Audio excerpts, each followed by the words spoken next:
Okay, Article 3 is use standards, which is our current Article 6, and Article 8 is measurements and definitions, which is our current Article 12. As you can see, we continue to pull from our comprehensive plan in guiding how we develop the Land Development Code regulations.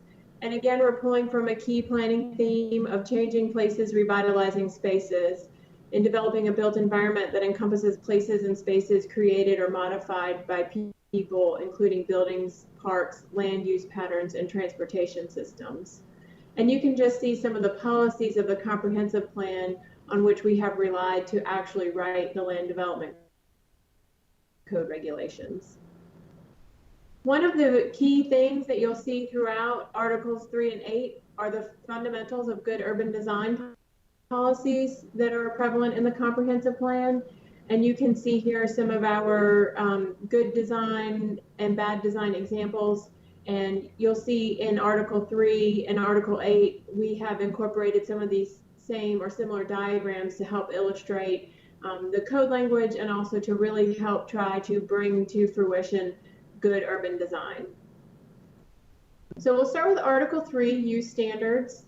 And we'll go over what is changing, what is not changing. Of course, we've got our one-page handout here for every article, and you can find this online at www.wilmingtonnc.gov/LDC, and one of these will be published for every article of the code. What is changing, you can see in keeping with our theme of making the code easier to read, we've added an accessory use table that spells out in which districts certain accessory uses are permitted and how they are permitted, either conditionally or by right. We've also proposed some pretty significant changes to the accessory dwelling unit regulations, proposing to reduce the minimum required lot area, to increase the maximum size of an accessory dwelling unit to 900 square feet, regardless of the size of the principal structure. We're proposing that an ADU meet the required accessory standard, accessory building setbacks rather than special separate setbacks for dwelling units. And also proposing that if an accessory dwelling unit is used as a homestay, the host should reside in the principal residence and not in the accessory dwelling. We've proposed some significant changes to the regulations for mixed-use development as an optional use.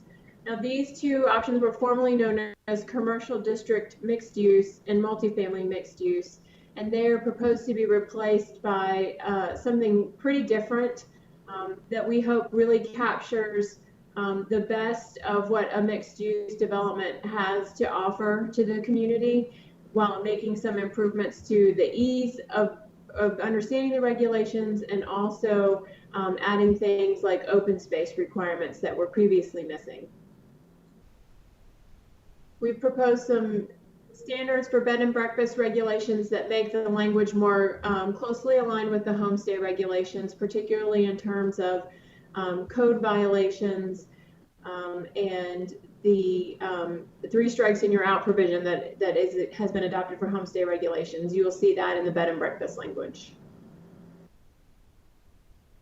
We have proposed new conditions for discount variety stores, including where they can be located, how close they can be located to each other, in an effort to not allow too many in one particular area.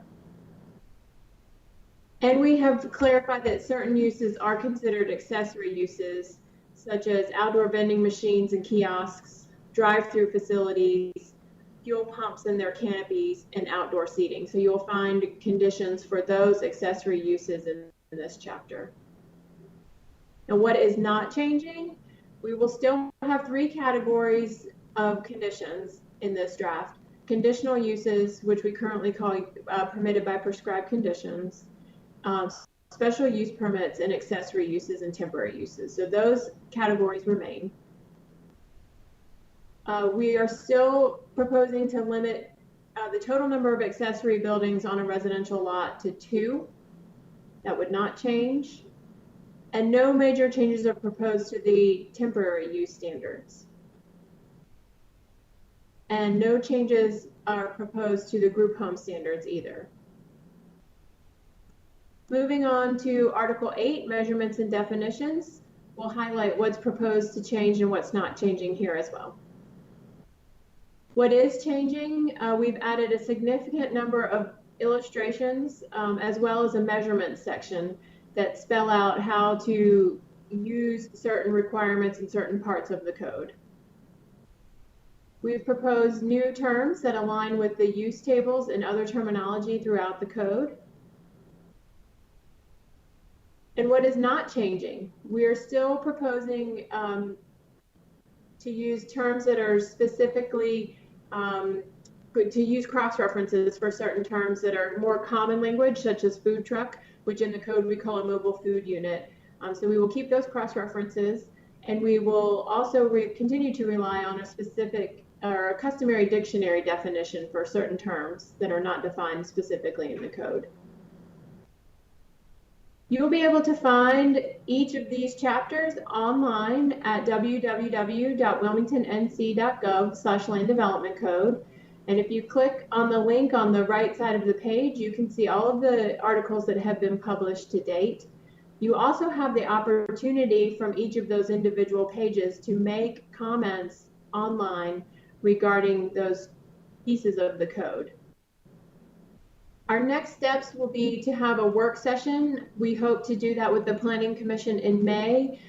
Given our current situation, we're not sure of the timing of such things just yet, but we anticipate that we can get back on schedule shortly with these things, and we'll be able to go forward with our work sessions. As always, you can find more information online, and we will continue to publish new chapters online as we go forward.